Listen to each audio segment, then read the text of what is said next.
നമസ്കാരം. TCV prime time ന്യൂസിലേക്ക് സ്വാഗതം. ആദ്യം പ്രധാന വാർത്തകൾ. താനൂർ സമഗ്ര കുടിവെള്ള പദ്ധതി ഒന്നാം ഘട്ടം പൂർത്തീകരിച്ചു. 95 കോടി രൂപ ചെലവിലാണ് ഒന്നാം ഘട്ടം പൂർത്തീകരിച്ചത്. രണ്ടാം ഘട്ടത്തിനായി ഭൂമി ഏറ്റെടുത്തതായി മന്ത്രി വി അബ്ദുറഹ്മാൻ. 300 കോടി ചെലവിലാണ് സമഗ്ര കുടിവെള്ള പദ്ധതി. തിരൂരിൽ തെരുവ് നായയെ വെടിവെച്ചു കൊല്ലാൻ ശ്രമിച്ചതായി പരാതി. മൃഗസ്നേഹികളായ 2 യുവാക്കളാണ് പരാതിയുമായി രംഗത്തെത്തിയത്. വിവരം അന്വേഷിച്ച യുവാക്കളെ ഭീഷണിപ്പെടുത്തിയതായും പരാതി. ഒടൂർ കുമ്പാര കോളനിയിലെ തലപ്പാവിൽ രാജന്റെ കുടുംബത്തിലെ electrical wireman supervisor and contractors ഏകോപന സമിതിയുടെ കൈത്താങ്ങ് സംഘടനയുടെ നേതൃത്വത്തിൽ വീട് വൈദ്യുതീകരിച്ചു നൽകും. ഇതിന്റെ ഭാഗമായി ഭാരവാഹികൾ വീട് സന്ദർശിച്ചു. കോവിഡ് വ്യാപന പശ്ചാത്തലത്തിൽ താനൂർ നഗരസഭാ പരിധിയിൽ നിയന്ത്രണങ്ങൾ കടുപ്പിച്ചു. പ്രധാന പാത ഒഴിച്ച് മറ്റു റോഡുകളെല്ലാം അടച്ചു. പോലീസ് പരിശോധന കർശനമാക്കി. സംസ്ഥാനത്ത് ആശങ്കയുടെ കോവിഡ് കണക്കുകൾ. 17,466 പേർക്ക് രോഗബാധ. 3 ജില്ലകളിൽ 2000-ന് മുകളിൽ രോഗികൾ.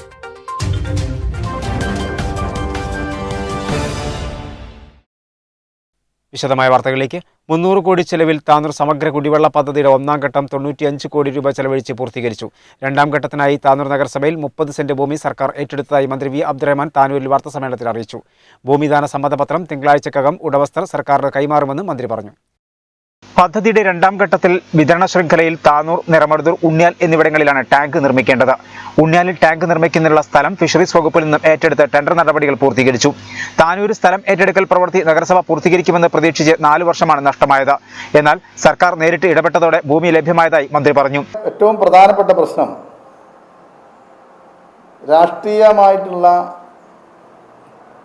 ഒരു സംവാദമല്ല ഇവിടെ ആവശ്യം. ജനങ്ങൾക്ക് കുടിവെള്ളം എത്തുക എന്നുള്ളതാണ്.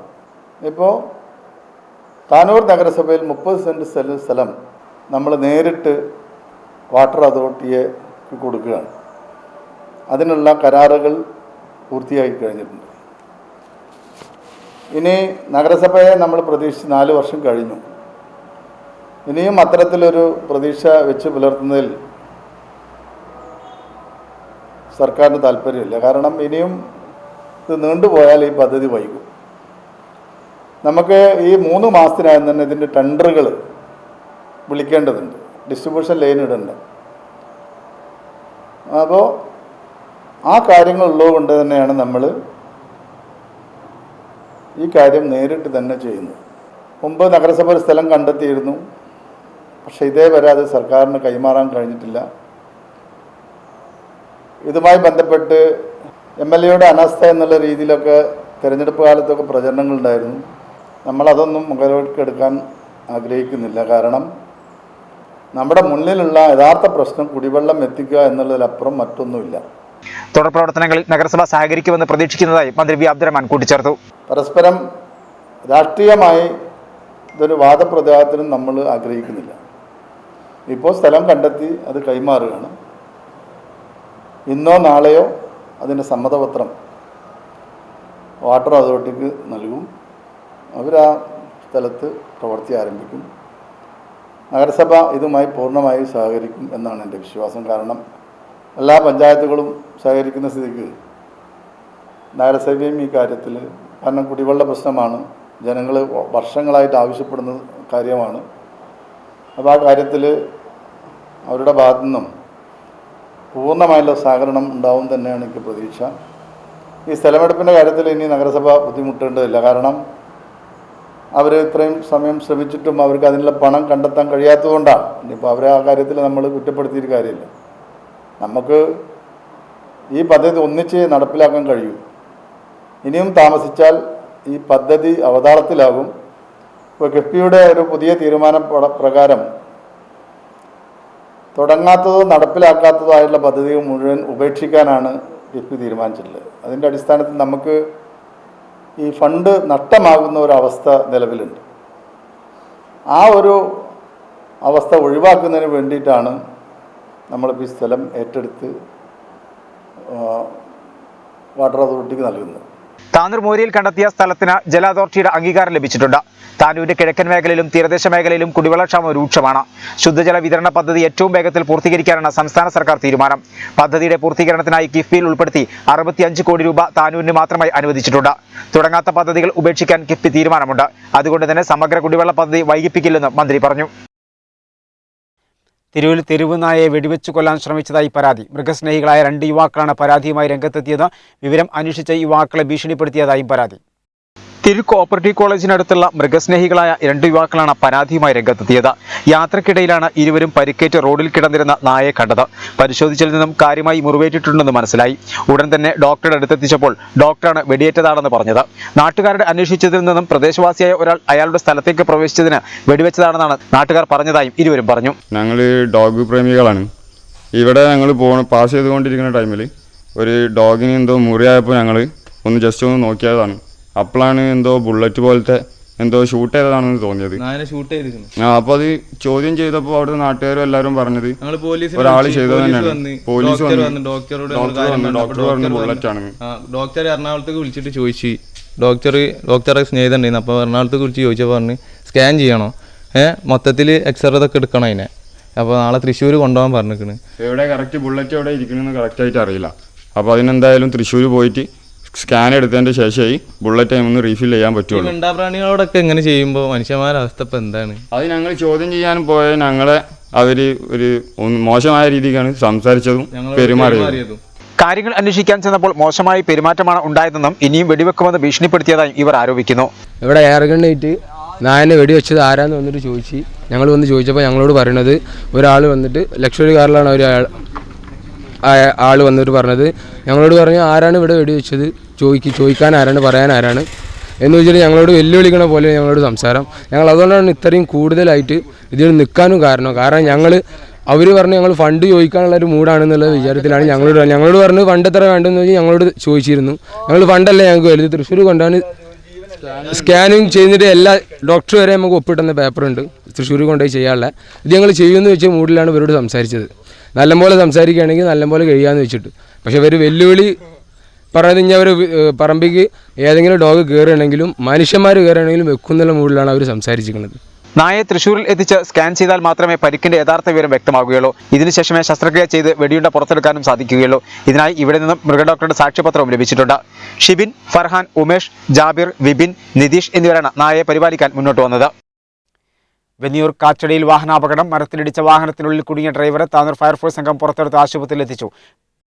വെന്നിയൂർ കാച്ചടിയിൽ നിയന്ത്രണം വിട്ട ലോറി മരത്തിലിടിച്ചു. ഇടിയാഘാതത്തിൽ വാഹനത്തിനുള്ളിൽ കുടുങ്ങിയ ഡ്രൈവറെ മണിക്കൂറുകൾക്ക് ശേഷം താനൂരിൽ നിന്നെത്തിയ ഫയർഫോഴ്സ് സംഘമാണ് പുറത്തെത്തിച്ച് നാട്ടുകാരുടെ സഹായത്തോടെ ആശുപത്രിയിൽ എത്തിച്ചത്.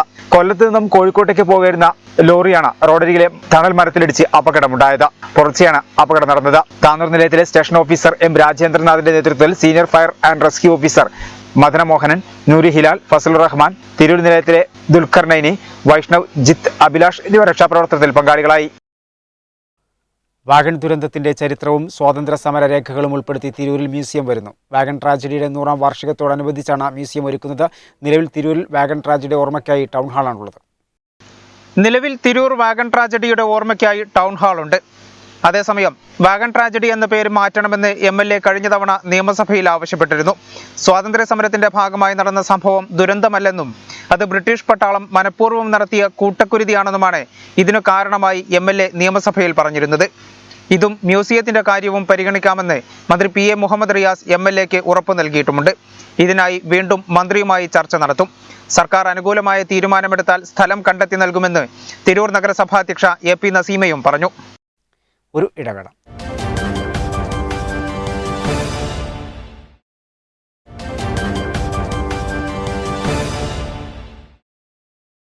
ഒഴൂർ കുമ്പാര കോളനിയിലെ തലപ്പാവിൽ രാജന്റെ കുടുംബത്തിന് electrical wireman supervisor and contractors ഏകോപന സമിതിയുടെ കൈത്താങ്ങ്. സംഘടനയുടെ നേതൃത്വത്തിൽ വീട് വൈദ്യുതീകരിച്ച് നൽകും. ഇതിന്റെ ഭാഗമായി ഭാരവാഹികൾ വീട് സന്ദർശിച്ചു. വീടിന്റെ നിലവിലെ അവസ്ഥയിൽ തന്നെ വെളിച്ചമെത്തിക്കുന്നതിന് വേണ്ടി മുഴുവൻ പ്രവർത്തനങ്ങളും സംഘടന ചെയ്യുമെന്ന് ഭാരവാഹികൾ പറഞ്ഞു.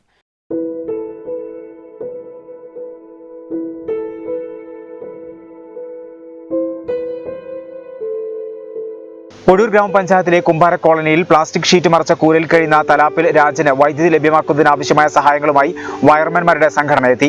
വീടിന്റെ നിലവിലെ സാഹചര്യത്തിൽ തന്നെ വൈദ്യുതീകരിക്കാനാണ് സംഘടനയുടെ തീരുമാനം. ഇതിന്റെ ഭാഗമായി electrical wireman supervisor and contractors ഏകോപന സമിതിയുടെ ഭാരവാഹികൾ രാജന്റെ വീട് സന്ദർശിച്ചു. എത്രയും വേഗത്തിൽ തന്നെ വീടിന്റെ വൈദ്യുതീകരണം നടത്തുമെന്ന് സംഘടനാ നേതാക്കൾ പറഞ്ഞു. കഴിഞ്ഞ ദിവസം TV ചാനലിൽ ഒരു വീടിന്റെ ദയനീയ ചിത്രം കാണാനിടയായി. അപ്പോൾ അതിൻ്റെ അടിസ്ഥാനത്തിൽ പിന്നെ ആ കുട്ടി, ചെറിയൊരു കുട്ടിയുണ്ട്, ഒരു 3 വയസ്സായ കുട്ടീൻ്റെ വീട്ടിൽ, 3ാം ക്ലാസ് പഠിക്കുന്ന കുട്ടി. അപ്പോൾ ആ കുട്ടിക്ക് പഠിക്കാൻ നല്ല ആഗ്രഹമുണ്ട്. പക്ഷേ വെളിച്ചമില്ല. അപ്പോൾ വീടിൻ്റെ ദയനീയ അവസ്ഥ കണ്ടിട്ട് ആണ് നമ്മൾ ശ്രദ്ധിക്കാനിടയായത്. അപ്പോൾ ആ കുട്ടിക്ക് വെളിച്ചെത്തിക്കാൻ നമ്മുടെ സംഘടനയുടെ EWSS എന്ന electrical wireman supervisor and contact ചെയ്യുന്ന സമയം എന്ന സംഘടനയുടെ ജില്ലാ കമ്മിറ്റി തീരുമാനിച്ചിട്ടുണ്ട്. അപ്പോൾ അതിൻ്റെ അടിസ്ഥാനത്തിൽ നമ്മളതിന് വേണ്ടിയിട്ട് ആ വീടൊന്ന് കാണാൻ വേണ്ടി വന്നതാണ്. അപ്പം ഇതിൻ്റെ വയറിങ് ചെയ്യാൻ നമ്മളെന്തായാലും എടുത്ത് സാധന സാമഗ്രി കൂടി നമ്മൾ ഏറ്റെടുത്തിട്ടുണ്ട്. പക്ഷേ ഇനി ഇതിലേക്ക് കണക്ഷൻ കിട്ടാൻ വേണ്ടി ചെറിയൊരു പ്രശ്നം ഇവിടെ നമ്മൾ കാണുന്നുണ്ട്. അപ്പോൾ അതെന്തായാലും KSEൻ്റെ ഭാഗത്തുനിന്ന് നമുക്ക് അവരുടെ പൂർണ്ണ സഹകരണം ഉണ്ടാകുന്ന പ്രതീക്ഷയോടെയാണ് നമ്മൾ വന്നിട്ടുള്ളത്. അപ്പോൾ എന്തായാലും നമ്മൾ അടുത്ത ദിവസം തന്നെ അതിൻ്റെ വർക്ക് ചെയ്ത് കൊടുക്കുകയും പിന്നെ അതിൽ വൈദ്യുതി കണക്ഷൻ കിട്ടുന്നതിന് ആവശ്യമായ നടപടിക്രമങ്ങൾ KSEബിൻ്റെ ഭാഗത്ത് നാളെ തന്നെ നമ്മൾ അവരെ അധികാരികളെ കണ്ടിട്ട് ബാക്കിയുള്ള എന്തായാലും എത്രയും പെട്ടെന്ന് ഈ വീട്ടിൽ വെളിച്ചെത്തി കുട്ടിക്ക് പഠിക്കാനുള്ള സൗകര്യങ്ങൾ എന്തായാലും ഞങ്ങളുടെ ഭാഗത്തുനിന്നുണ്ടാവും. സംഘടനയുടെ ഈ തീരുമാനം കുടുംബത്തിന് വലിയ ആശ്വാസമായിരിക്കുകയാണ്. വൈദ്യുതി ഇല്ലാത്തത് മൂലം ഓൺലൈൻ പഠനത്തിന് മൊബൈൽ ചാർജിങ്ങിന് സമീപത്തെ വീടുകളെ ആശ്രയിക്കണം. മാത്രമല്ല വിളക്കിന്റെ വെളിച്ചത്തിൽ നിന്നാണ് രാജന്റെ 2 മക്കളുടെയും പഠനം. നമ്മുടെ EWSESൻ്റെ സംഘടന ഞങ്ങൾക്ക് വെളിച്ചം എത്തിക്കാമെന്ന് പറഞ്ഞിട്ടുണ്ട്. ഞങ്ങൾക്കൊരു 1000 നന്ദിയുണ്ട് സാറുമാരോട് രേഖപ്പെടുത്തുന്നു. എൻ്റെ മക്കൾ ഇത്രയും ദിവസം വെളിച്ചമില്ലാതെ ആയിരുന്നു പഠിച്ചിരുന്നത്. അതിന് മുന്നോടിയായ സാറുമാരോട് നന്ദി പറയുന്നു. സന്തോഷമായി. സംഘടനയുടെ മലപ്പുറം ജില്ലാ president Rijesh Manjeri, treasurer Shajahan, welfare committee chairman Ashraf Vailathur, ജില്ലാ ജനറൽ സെക്രട്ടറി വിശ്വനാഥൻ എന്നിവരാണ് കുടുംബത്തെ സന്ദർശിച്ചത്. കേരളത്തിന്റെ ആരോഗ്യരംഗം മെച്ചപ്പെടുത്തുന്ന പ്രവർത്തനങ്ങളാണ് കേരള സർക്കാർ നടപ്പിലാക്കിക്കൊണ്ടിരിക്കുന്നത്. അതുകൊണ്ട് തന്നെ കോട്ടക്കലിൽ ആയുർവേദ സർവകലാശാല സ്ഥാപിക്കുമെന്ന തീരുമാനം സർക്കാർ കൈക്കൊള്ളുമെന്ന് പ്രതീക്ഷിക്കുന്നതായി മന്ത്രി വി അബ്ദുറഹ്മാൻ പറഞ്ഞു. കേരള സർക്കാരിന്റെ സഹകരണത്തോടെ ആയുർവേദശാലയുടെ നേതൃത്വത്തിൽ അക്കാദമിയുടെ നിർമ്മാണ പ്രവർത്തനം നടക്കുകയാണ്. ഇത് യാഥാർത്ഥ്യമാവുന്നതോടെ ആയുർവേദ രംഗത്ത് പുതിയ ഗവേഷണങ്ങൾ സാധ്യമാകുമെന്നും മന്ത്രി വി അബ്ദുറഹ്മാൻ പറഞ്ഞു. കേന്ദ്ര ഗവൺമെന്റ് ആയുർവേദ സർവകലാശാലക്ക് അനുമതി നൽകുമെന്നൊക്കെ പറഞ്ഞിരുന്നു. പക്ഷെ ആ നടപടികൾ എങ്ങും എത്തിയിട്ടില്ല. കേരളത്തിലെ ഗവൺമെൻറ് ഈ കാര്യങ്ങളിലൊക്കെ തന്നെ മുൻഗണന കൊടുക്കുന്നൊരു ഗവൺമെൻറ്റാണ്. പാരമ്പര്യമായി കേരളത്തിലെ ആയുർവേദ രംഗം ഇന്ന് ആധുനികവൽക്കരിക്കാൻ ഏറ്റവും കൂടുതൽ സഹായം ചെയ്ത കോട്ടക്കൽ ആര്യവൈദ്യശാല സ്ഥിതി ചെയ്യുന്ന പ്രദേശമാണ് കോട്ടക്കൽ. അതുമാത്രമല്ല, ലോകത്തിൽ തന്നെ ആയുർവേദത്തിന് മേൽവിലാസം ഉണ്ടാക്കി കൊടുക്കുന്ന കാര്യത്തിൽ വലിയ പങ്ക് ആര്യവൈദ്യശാല വഹിച്ചിട്ടുണ്ട്. അതുകൊണ്ടാണ് ആര്യവൈദ്യശാലയും ഗവൺമെൻറ്റും ചേർന്നുകൊണ്ട് അവിടെ ഒരു അക്കാദമിയുടെ പ്രവർത്തനം ഇപ്പോൾ അതിൻ്റെ കെട്ടിട നിർമ്മാണം നടക്കുന്നത്. അത് വളരെ വേഗത്തിൽ പൂർത്തീകരിക്കും. അതോടൊപ്പം തന്നെ ആ അക്കാദമിയിൽ ആയുർവേദ ഗവേഷണ പ്രവർത്തനങ്ങളാണ് നടക്കാൻ പോകുന്നത്.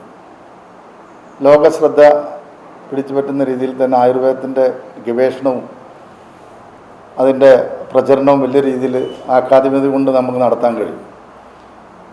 അതോടൊപ്പം തന്നെ ഈ സർവകലാശാല എന്നുള്ള കാര്യത്തിൽ സർക്കാർ ഒരു തീരുമാനം കൈക്കൊള്ളും എന്നാണ് എൻ്റെ പ്രതീക്ഷ. ആ രീതിയിലുള്ള ചർച്ചകളും നടക്കുന്നുണ്ട്. പ്രളയ മുൻകരുതലുകളുടെ ഭാഗമായി ജനങ്ങളുടെ സുരക്ഷയ്ക്കായി ഉദ്യോഗസ്ഥരുടെ തലത്തിൽ ഇടപെടൽ നടത്തിയതായി മലപ്പുറം ജില്ലയുടെ ചുമതല കൂടിയുള്ള മന്ത്രി വി അബ്ദുറഹ്മാൻ മാധ്യമപ്രവർത്തകരെ അറിയിച്ചു. സ്വാഭാവികം നിങ്ങൾക്കറിയാലോ, നമ്മുടെ നദികളൊക്കെ 2 മഴ പെയ്യുമ്പോൾ നിറഞ്ഞു കഴിയുന്നൊരവസ്ഥപ്പുണ്ട്. ഒന്നാമത് നദികളിൽ എക്കൽ മണ്ണ് വന്ന് അടിഞ്ഞു കിടക്കുന്ന ഒരു സംഭവമുണ്ട്. അതോടൊപ്പം തന്നെ മുൻകാലങ്ങളിൽ നമ്മുടെ ഒരു ഭൂപ്രകൃതി വിശാലമായ പറമ്പുകളും പാടങ്ങളുമായിരുന്നു. ഇന്ന് അവിടങ്ങളിലൊക്കെ വീടുകൾ വന്നു, മരങ്ങൾ വന്നു. അതുകൊണ്ട് വെള്ളത്തിന്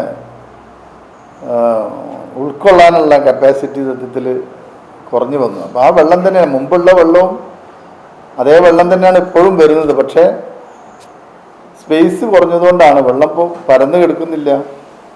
സ്വാഭാവികമായും വെള്ളപ്പൊക്കം ഉണ്ടാകുന്നു എന്നുള്ളതാണ്. പക്ഷെ അതിന് ജനങ്ങൾക്ക് സംരക്ഷണം അതിൽ നിന്ന് കൊടുക്കുന്നതിന് വേണ്ടി നടപടികൾ ജില്ലാ അധികൃതർ സ്വീകരിച്ച് വരുന്നുണ്ട്. അത്തരത്തിലുള്ള സംഭവങ്ങളൊന്നും ഇന്നേവരെ റിപ്പോർട്ട് ചെയ്തിട്ടില്ല. അത്തരത്തിൽ മുൻകരുതലുകൾ ശക്തമായി തന്നെ ജില്ലാ ഭരണകൂടം എടുത്തിട്ടുണ്ട്. ജലാശയ അപകടങ്ങൾ വർദ്ധിക്കുന്ന സാഹചര്യത്തിൽ ജാഗ്രത പുലർത്തണമെന്ന് താനൂർ അഗ്നിരക്ഷാ നിലയം സ്റ്റേഷൻ ഓഫീസർ എം രാജേന്ദ്രനാഥ് അറിയിച്ചു. നീന്തൽ, മുങ്ങൽ എന്നിവ അറിയാത്തവർ ജലാശയങ്ങളിൽ അശ്രദ്ധമായി ഇറങ്ങരുതെന്നും അദ്ദേഹം പറഞ്ഞു. ജലാശയ അപകടങ്ങൾ വർദ്ധിക്കുന്ന സാഹചര്യത്തിൽ ജാഗ്രത പുലർത്തണമെന്ന് താനൂർ അഗ്നിരക്ഷാ നിലയം സ്റ്റേഷൻ ഓഫീസർ എം രാജേന്ദ്രനാഥ് അറിയിച്ചു.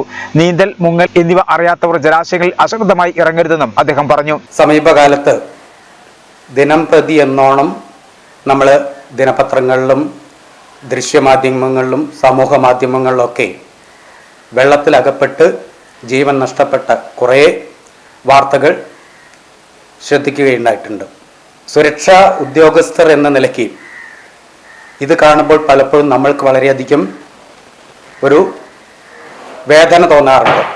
പലപ്പോഴും അശ്രദ്ധ കാരണം കൊണ്ടാണ് ഇങ്ങനെ വിലപ്പെട്ട ജീവനുകൾ നഷ്ടപ്പെടുന്നത് എന്നോർക്കുമ്പോഴാണ് വളരെ വിഷമം. ഏത് ഒഴുക്കുള്ള വെള്ളത്തിലോ പരിചയമില്ലാത്ത വെള്ളത്തിലോ ഒന്നും ജലാശയങ്ങളൊന്നും ഇറങ്ങാൻ ശ്രമിക്കരുത്. പിന്നീട് മദ്യപിച്ചോ ലഹരി പദാർത്ഥങ്ങൾ ഉപയോഗിച്ചോ ഒന്നും വെള്ളത്തിലിറങ്ങാൻ പാടില്ല.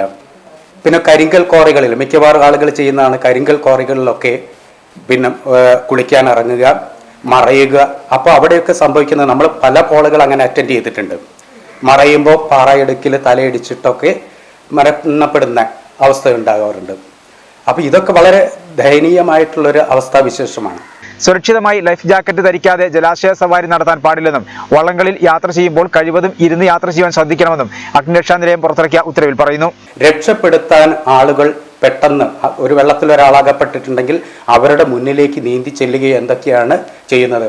അങ്ങനെയാകുമ്പോൾ അപകടങ്ങൾ, ജീവനുകൾ നഷ്ടപ്പെടുന്നു കൂടുകയാണ് ചെയ്യുന്നത്. അങ്ങനെയുള്ള അവസരങ്ങളിൽ നമുക്ക് എന്ത് ചെയ്യാം? ഇപ്പോൾ കിട്ടുന്ന കയറുകളോ മരക്കഷ്ണങ്ങളോ തുണികളോ അങ്ങനെ എന്തെങ്കിലും അവർക്ക് വലിച്ചെറിഞ്ഞു കൊടുക്കുക എന്നുള്ളത്. അതായത് വെള്ളത്തിലകപ്പെട്ട് വെപ്രാളം കാണിക്കുന്ന ഒരാൾ എപ്പോഴും ഒരു കച്ചിത്തുരുമ്പ് കിട്ടിയാൽ അതിൽ പിടുത്തമിടും. അപ്പം നമ്മൾ അത് എന്തെങ്കിലും എത്തിച്ചു കൊടുക്കുക എന്നുള്ളതും നമ്മളുടെ ഒരു പ്രധാന കാര്യമാണ്. പിന്നെ മറ്റൊന്ന്, ജലാശയ സവാരികൾ നടത്തുമ്പോൾ നമ്മൾ സുരക്ഷാ ഉപകരണങ്ങൾ, ലൈഫ് ജാക്കറ്റ്, ലൈഫ് ബോയ് ഒക്കെ ഉണ്ട്. പലപ്പോഴും പല ആളുകളും അതൊന്നും ധരിക്കാൻ മെനക്കെടാറില്ല. പക്ഷെ ഇതൊക്കെ നമ്മൾ പറയുന്നത് സേഫ്റ്റിയുടെ ഭാഗത്ത് നമ്മൾ വളരെ ശ്രദ്ധാലുക്കളായിട്ടുണ്ടെങ്കിൽ നമുക്ക് വളരെയധികം ഗുണകരമാകും. നമ്മളുടെ വിലപ്പെട്ട ജീവൻ നഷ്ടപ്പെടുന്നത് നമുക്ക് ഒഴിവാക്കാൻ പറ്റും. ഐക്യരാഷ്ട്രസഭയുടെ പ്രഥമ മുങ്ങിമരണം തടയൽ ദിനാചരണം തിരുനാവായയിലും സംഘടിപ്പിച്ചു. റിയക്കോയുടെ ആഭിമുഖ്യത്തിൽ ഫയർഫോഴ്സിന്റെ സഹകരണത്തോടെ സംഘടിപ്പിച്ച പരിപാടി Tirur fire station officer MK Pramod Kumar ഉദ്ഘാടനം ചെയ്തു. ഐക്യരാഷ്ട്രസഭയും ലോകാരോഗ്യ സംഘടനയും സംയുക്തമായി ആരംഭിച്ച പ്രഥമ മുങ്ങിമരണം തടയൽ ദിനാചരണവും ഫയർഫോഴ്സിന്റെ ലോക ജലസുരക്ഷാ ദിനാചരണവുമാണ് നിളാതീരത്ത് നടന്നത്. പരിസ്ഥിതി സംഘടനയായ റിയക്കോയും മാമാങ്കം മെമ്മോറിയൽ ട്രസ്റ്റും സംയുക്തമായാണ് പരിപാടി നടത്തിയത്. എല്ലാ വർഷവും ജൂലൈ 25-ന് ലോക മുങ്ങിമരണം തടയൽ ദിനാചരണം നടത്താൻ ഐക്യരാഷ്ട്രസഭ തീരുമാനിച്ചിരുന്നു.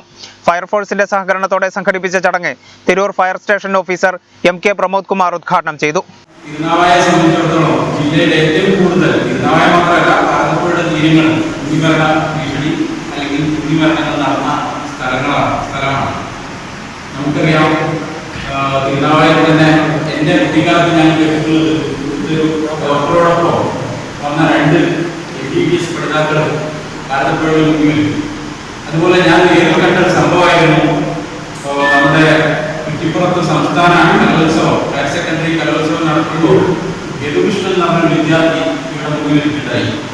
വളരെ അത്ഭുതകരമായിട്ട് നേരിട്ട് കണ്ടപ്പോൾ അതിൻ്റെ റിയക്കോ പ്രസിഡന്റ് C. ഖിലർ അധ്യക്ഷത വഹിച്ചു. ചടങ്ങിൽ ജലസുരക്ഷാ ദിനാചരണത്തിന്റെ ഭാഗമായി തിരുനാവായ നാവാമുകുന്ദ ക്ഷേത്രം ദേവസ്വത്തിന്റെ ആഭിമുഖ്യത്തിൽ മുങ്ങൽ വിദഗ്ധൻ പാറലകത്ത് യാഹുട്ടിയെ ദേവസ്വം എക്സിക്യൂട്ടീവ് ഓഫീസർ ആദവനാട് പരമേശ്വരൻ പൊന്നാട നൽകി ആദരിച്ചു. Satheesan കളിച്ചാത്ത്, M. Sadiq, MK Satheesh Babu, CP Rajan, Monutty Poilissery, KP Alavi, Ayappally വാഹിദ് തുടങ്ങിയവരും പങ്കെടുത്തു.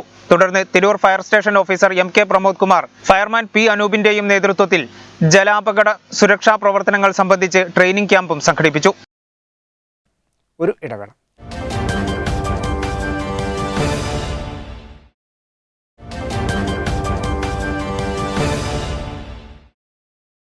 വാർത്തകൾ തുടർന്നു. കോവിഡ് വ്യാപന പശ്ചാത്തലത്തിൽ താനൂർ നഗരസഭാ പരിധിയിൽ നിയന്ത്രണങ്ങൾ കടുപ്പിച്ചു. പ്രധാന പാത ഒഴിച്ച് മറ്റ് റോഡുകളെല്ലാം അടച്ചു. പോലീസ് പരിശോധന കർശനമാക്കി. കോവിഡ് പരിശോധനകളുടെ എണ്ണം കൂട്ടിയതായും കൂടുതൽ പേർക്ക് വാക്സിൻ നൽകുന്നതിനുള്ള നടപടികൾ ആരംഭിച്ചതായും നഗരസഭാ ചെയർമാൻ PP ഷംസുദ്ദീൻ പറഞ്ഞു.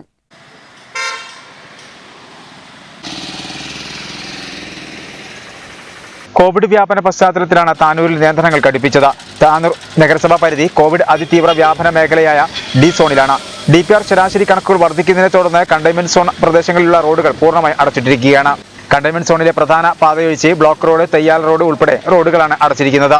കൂടാതെ പോലീസ് പരിശോധനയും കർശനമാക്കിയിട്ടുണ്ട്. വിവിധയിടങ്ങളിൽ പോലീസ് വാഹനങ്ങൾ പരിശോധിച്ച ശേഷമാണ് കടത്തിവിടുന്നത്. നഗരസഭാ പരിധിയിൽ കോവിഡ് പരിശോധനകളുടെ എണ്ണം കൂട്ടിയതായും കൂടുതൽ പേർക്ക് വാക്സിൻ നൽകുന്നതിനുള്ള നടപടികൾ ആരംഭിച്ചതായും നഗരസഭാ ചെയർമാൻ പി ഷംസുദ്ദീൻ പറഞ്ഞു. താനൂർ നഗരസഭ ഇപ്പോൾ ട്രിപ്പിൾ ലോക്ക്ഡൗണിലാണ്. കഴിഞ്ഞ കുറേ ആഴ്ചകളായി നമ്മളിത് ട്രിപ്പിൾ ലോക്ക്ഡൗണിതായ സി കാറ്റഗറിയിൽ വന്നിരുന്നു. സിയിലും ബിയിലും ആയിരുന്നു. ഇപ്പോൾ നമ്മൾ ഡി കാറ്റഗറിയിലേക്ക് മാറിയതാണ്. അത് സത്യത്തിൽ രോഗികളുടെ ഒരു എണ്ണം കൂടുതൽ തന്നെയാണ് വന്നിട്ടുള്ളത്. അത് കാരണം നമ്മൾ മുഴുവൻ രോഗികളെയും കണ്ടെത്തുന്നതിനും അവരെ ക്വാറന്റൈൻ ചെയ്യുന്നതിനും അവർക്ക് വേണ്ട മതിയായ ചികിത്സ ലഭിപ്പിക്കുന്നതിനും വേണ്ടിയുള്ള നടപടികളാണ് നഗരസഭ ഈ ഒരാഴ്ച സ്വീകരിച്ചിട്ടുള്ളത്. കഴിഞ്ഞ ഇന്നത്തെ അടക്കം ഇന്ന് ഞായറാഴ്ച CSCയിൽ പോലും ഇന്ന് നമ്മൾ ടെസ്റ്റും വെച്ചിട്ടുണ്ട്, വാക്സിൻ ക്യാമ്പും വെച്ചിട്ടുണ്ട്. തുടർച്ചയായി 4 ദിവസങ്ങളിലായി പരമാവധി ആളുകളെ ടെസ്റ്റ് നടത്തി 1400ഓളം പേരെ നമ്മളിന്ന് ടെസ്റ്റ് നടത്തിയിട്ടുണ്ട് ഇതുവരെ. ആ ടെസ്റ്റ് റിസൾട്ടിൽ വെച്ച് നോക്കുമ്പോൾ നമുക്ക് വളരെ നല്ല റിസൾട്ടാണ് കിട്ടിയിട്ടുള്ളത്. ഏകദേശം ഒരു 50-ൽ താഴെ മാത്രമാണ് പോസിറ്റീവ് കേസുകൾ റിപ്പോർട്ട് ചെയ്തിട്ടുള്ളത്. രോഗികളുമായി സമ്പർക്കമുള്ളവരും രോഗലക്ഷണങ്ങളോടും കൂടി വരുന്ന ആശുപത്രിയിൽ വരുന്ന കേസുകൾ മാത്രമേ നമുക്ക് പോസിറ്റീവുകളുടെ എണ്ണം കൂടി വരുന്നുള്ളൂ. അതിനെ ബേസ് ചെയ്തിട്ടാണ് പൊതുവെ ഏതൊരു തദ്ദേശ സ്വയംഭരണ സ്ഥാപനത്തെയും കാറ്റഗറൈസ് ചെയ്ത് അത് A, B, C, D കാറ്റഗറിയിലേക്ക് തിരിക്കുന്നത്. അതിൽ നമുക്ക് വരുന്ന രോഗികളുടെ ഒരു 15-20 പേര് ടെസ്റ്റ് ചെയ്യുമ്പോൾ നടത്തുന്ന റേറ്റ് കൂടി വരുന്നത് കാരണമാണ് 30-40% വരുന്നത് കൊണ്ടാണ് നമ്മൾ TPR D കാറ്റഗറിയിലേക്ക് മാറിയത്. എന്നാൽ പോലും നമ്മൾ 16.15 അവസാന കാറ്റഗറിയുടെ റേറ്റെങ്കിലും അതിലിത്തിരി കൂടി പോയിട്ടുണ്ട്. അതിനെ ബാലൻസ് ചെയ്യുന്നുള്ള എല്ലാവിധ പ്രവർത്തികളും നമ്മളെ ഭാഗത്ത് നടത്തിയിട്ടുണ്ട്. മുഴുവൻ രോഗികളെയും കണ്ടെത്തി അവരെ ക്വാറന്റൈൻ ചെയ്യുന്ന നടപടികളൊക്കെ നടന്നു വരുന്നുണ്ട്. DCC സെൻ്ററിൽ വളരെ ആക്റ്റീവായിട്ട് നടക്കുന്നുണ്ട്. അതുപോലെ തന്നെ നമ്മൾ ഈ D കാറ്റഗറിയിലേക്ക് വന്നപ്പോൾ തന്നെ പ്രധാന റോഡുകളെന്നൊക്കെ അടയ്ക്കുന്നതിനും അതുപോലെ തന്നെ പോലീസ് പിക്കറ്റിങ്ങും പോലീസ് പട്രോളിങ്ങും ശക്തമാക്കാനുള്ള നടപടിക്രമങ്ങളുമായിട്ട് മുന്നോട്ട് പോയിട്ടുണ്ട്. ഏതായാലും അതിൻ്റെയൊക്കെ ഒരു ഫലം നമുക്ക് കണ്ടെത്തിയിട്ടുണ്ട്. ഏതായാലും നല്ല രീതിയിലുള്ള റിസൾട്ടാണ് വന്നുകൊണ്ടിരിക്കുന്നത്. തുടർന്നുള്ള ദിവസങ്ങളിൽ നമ്മൾ കാറ്റഗറി താഴോട്ട് വരാൻ ബിയിലേക്കോ എയിലേക്കോ മാറി വരാൻ സാധ്യതകൾ കാണുന്നുണ്ട്. ആ രീതിയിലേക്കൊരു ശുഭാപ്തി വിശ്വാസത്തിലാണ് താനൂർ നഗരസഭ. കേരളത്തിൽ പരക്കെ മഴ പെയ്യും. 14 ജില്ലകളിലും യെല്ലോ അലർട്ട് പ്രഖ്യാപിച്ചിട്ടുണ്ട്. കഴിഞ്ഞ ദിവസം വരെ പെയ്ത മഴയിൽ മലപ്പുറം ജില്ലയുടെ മലയോര മേഖലകളിൽ പുഴകൾ കരകവിഞ്ഞു. ദുരന്ത സാധ്യതയുള്ള പ്രദേശങ്ങളിൽ ഉള്ളവർക്ക് ജാഗ്രതാ നിർദ്ദേശം നൽകിയിട്ടുണ്ട്.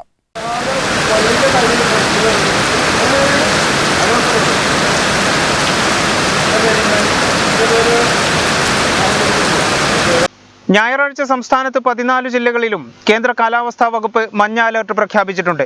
64.5 മില്ലിമീറ്റർ മുതൽ 115.5 മില്ലിമീറ്റർ വരെ മഴ ലഭിക്കാനാണ് സാധ്യത. തിങ്കളാഴ്ച ആലപ്പുഴ, കോട്ടയം, എറണാകുളം, ഇടുക്കി, കണ്ണൂർ, കാസർഗോഡ് ജില്ലയിലും ചൊവ്വാഴ്ച ഇടുക്കി, കോഴിക്കോട്, കണ്ണൂർ, കാസർഗോഡ് ജില്ലകളിലും യെല്ലോ അലർട്ട് പ്രഖ്യാപിച്ചിട്ടുണ്ട്. കഴിഞ്ഞ ദിവസങ്ങളിൽ വലിയ അളവിൽ മഴ പെയ്തിടങ്ങളിൽ വീണ്ടും മഴ തുടരുന്നതിനാൽ താഴ്ന്ന പ്രദേശങ്ങൾ, നദീതീരം, ഉരുൾപൊട്ടൽ, മണ്ണിടിച്ചിൽ സാധ്യതയുള്ള മലയോര പ്രദേശങ്ങളിലുള്ളവർ എന്നിവർ അതീവ ജാഗ്രത പാലിക്കണമെന്ന് നിർദ്ദേശം നൽകിയിട്ടുണ്ട്. മുൻ വർഷങ്ങളിൽ ഉരുൾപൊട്ടൽ, മണ്ണിടിച്ചിൽ, വെള്ളപ്പൊക്കം എന്നിവയുണ്ടായ മേഖലകളിൽ അപകട സാധ്യത മുന്നിൽ കണ്ട് തയ്യാറെടുപ്പ് നടത്താനും നിർദ്ദേശം നൽകി.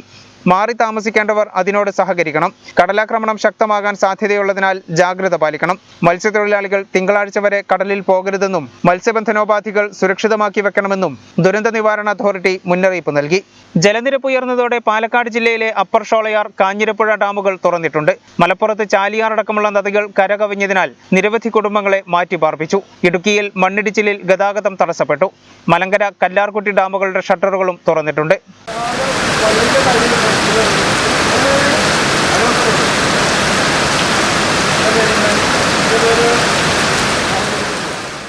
ജില്ലയിൽ വാക്സിൻ സ്വീകരിച്ചവരുടെ എണ്ണം 15 ലക്ഷത്തോടടുത്തു. 14,76,002 പേർ കോവിഡ് പ്രതിരോധ വാക്സിൻ സ്വീകരിച്ചതായി ആരോഗ്യ വിഭാഗം അറിയിച്ചു. 4,20,350 പേരാണ് 2 ഡോസും സ്വീകരിച്ചത്. മലപ്പുറം ജില്ലയിൽ ഇതുവരെ 14,76,002 പേരാണ് കോവിഡ് പ്രതിരോധ വാക്സിൻ സ്വീകരിച്ചത്. ഇതിൽ 10,55,652 പേർ 1-ാം ഡോസും 4,20,350 പേർ 2-ാം ഡോസും സ്വീകരിച്ചതായി ജില്ലാ medical officer doctor K Sakeen അറിയിച്ചു.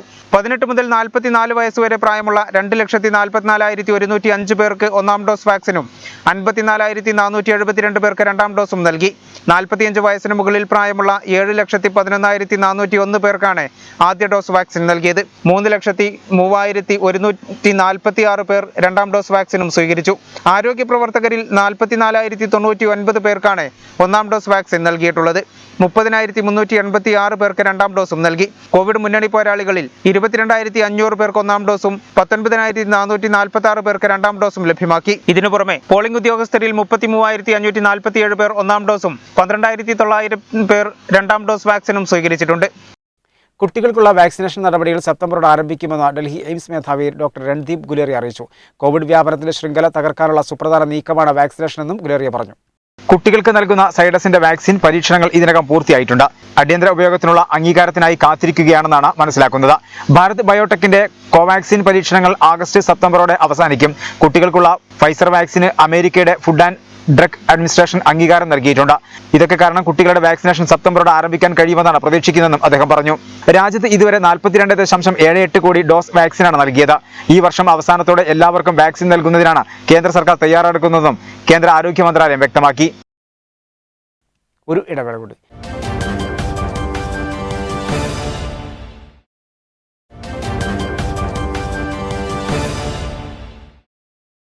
വാർത്തകൾ തുടർന്നു. കേരളത്തിൽ ആശങ്കയേറ്റി കോവിഡ് കണക്കുകൾ ഉയർന്നു നിൽക്കുന്നു. 17,466 പേർക്ക് കോവിഡ് സ്ഥിരീകരിച്ചു. 3 ജില്ലകളിൽ 2000-ന് മുകളിലാണ് രോഗികളുടെ എണ്ണം. സംസ്ഥാനത്ത് ആശങ്കയേറ്റി കോവിഡ് കണക്കുകൾ ദിനംപ്രതി ഉയർന്നു വരികയാണ്.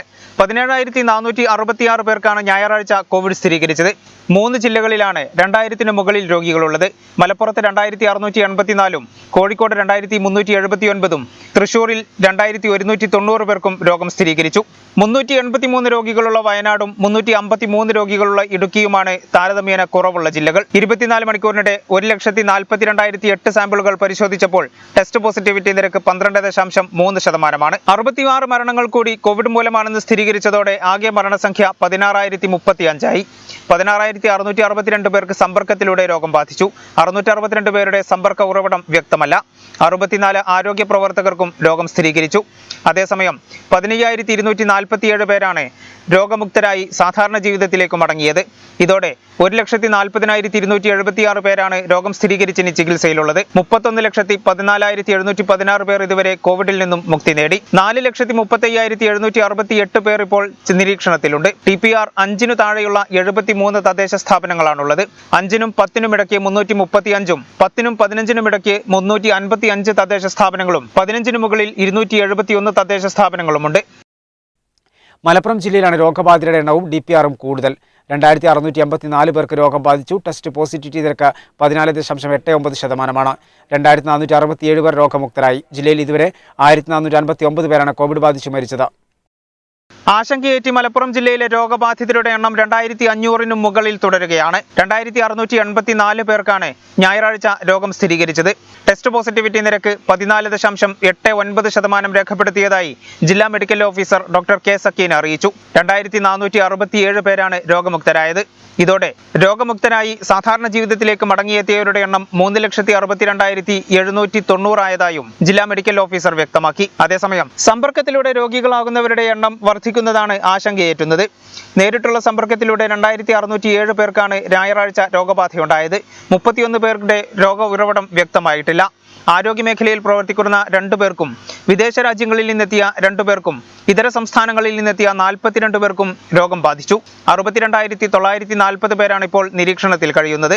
20,244 പേർ ചികിത്സയിലുണ്ട്. പ്രത്യേക ചികിത്സാ കേന്ദ്രങ്ങളായ ആശുപത്രികളിൽ 704 പേരും ഫസ്റ്റ് ലൈൻ ട്രീറ്റ്മെന്റ് സെന്ററുകളിൽ 372 പേരും സെക്കൻഡ് ലൈൻ ട്രീറ്റ്മെന്റ് സെന്ററുകളിൽ 137 പേരും ചികിത്സയിലുണ്ട്. DCCകളിൽ 465 പേരും ശേഷിക്കുന്നവർ വീടുകളിലും മറ്റുമായും നിരീക്ഷണത്തിൽ കഴിയുന്നു.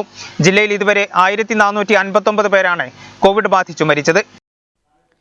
സൈക്കിളിൽ കാശ്മീരിലേക്ക് യാത്രയ്ക്കൊരുങ്ങി ഒരു പെൺകുട്ടി.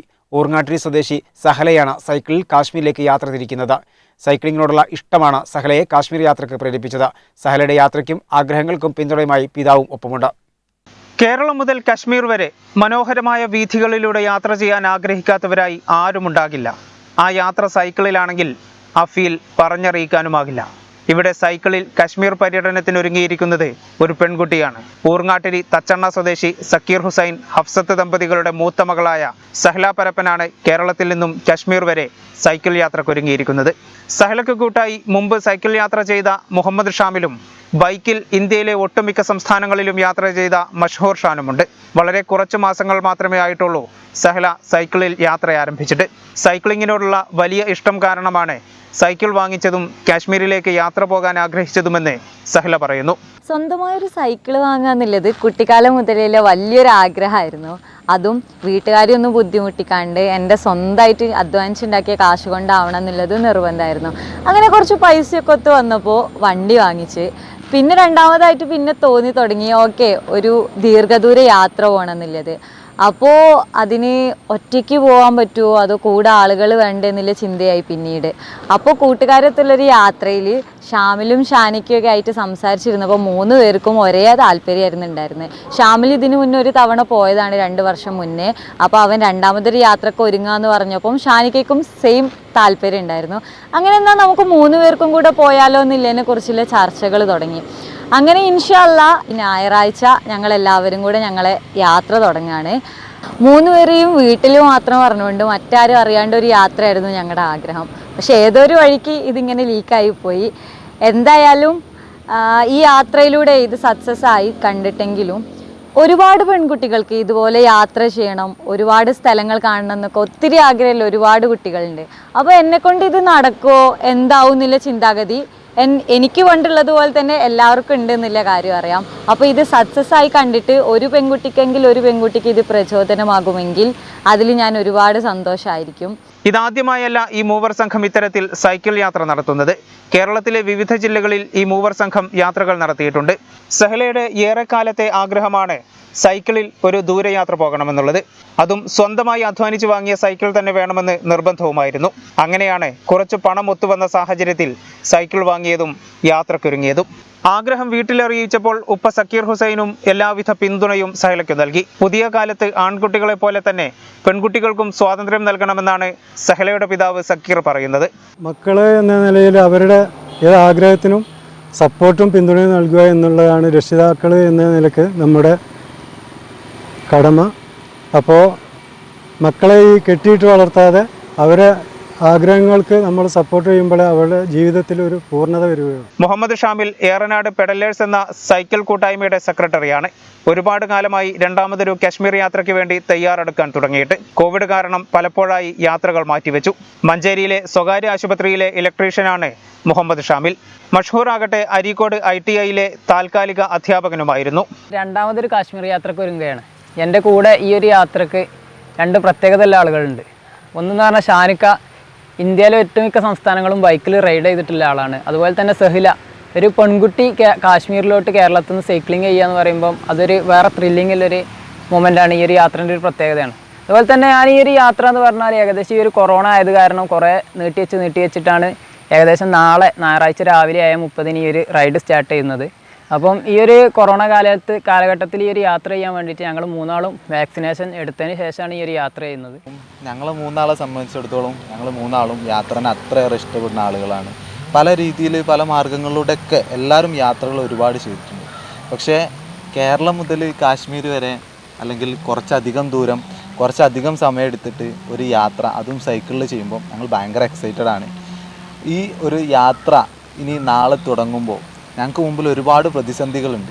പക്ഷേ അതൊക്കെ ഒരു പോസിറ്റീവ് രീതിയിൽ കണ്ട് അതിനെയൊക്കെ തരണം ചെയ്യാൻ ഞങ്ങൾക്ക് കഴിയും എന്നുള്ളത് ഞങ്ങളൊരു കോൺഫിഡൻസ് ആണ്. അതിന് ഞങ്ങളെല്ലാവരെയും ഫാമിലിയും ഫ്രണ്ട്സും എല്ലാവരും നല്ല കട്ട സപ്പോർട്ടാണ്. മധ്യപ്രദേശിലെ അമർകന്ത് IGNTU കേന്ദ്ര സർവകലാശാലയിലെ ജേർണലിസം 1ാം വർഷ PG വിദ്യാർത്ഥിയാണ് സഹല. കോവിഡ് കാലത്ത് സർവകലാശാല കാണാൻ കഴിയാത്ത സങ്കടവും ഈ യാത്രയിൽ തീർക്കണമെന്നാണ് സഹലയുടെ ആഗ്രഹം. യാത്രക്കിടയിൽ പറ്റിയാൽ യൂണിവേഴ്സിറ്റി വരെ ഒന്ന് പോകും. ബൈക്ക് യാത്രയ്ക്കിടെ സ്വർണ്ണാഭരണം നഷ്ടപ്പെട്ടു. ഓമച്ചപ്പുഴ സ്വദേശിനിയുടെ സ്വർണ്ണാഭരണമാണ് ബൈക്ക് യാത്രയ്ക്കിടെ നഷ്ടപ്പെട്ടത്.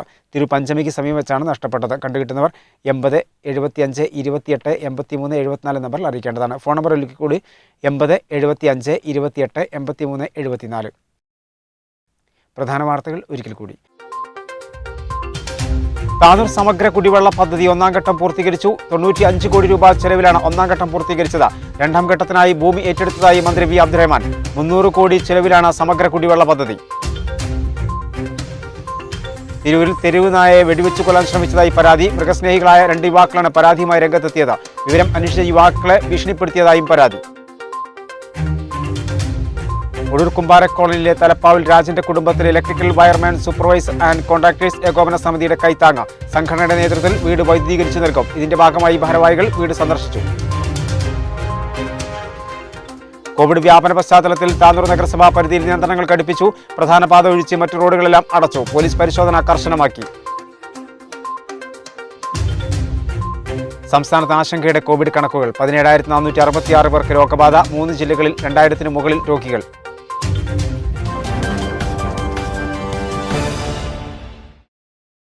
ഇതോടുകൂടി വാർത്തകൾ സമാപിക്കുന്നു. നന്ദി, നമസ്കാരം.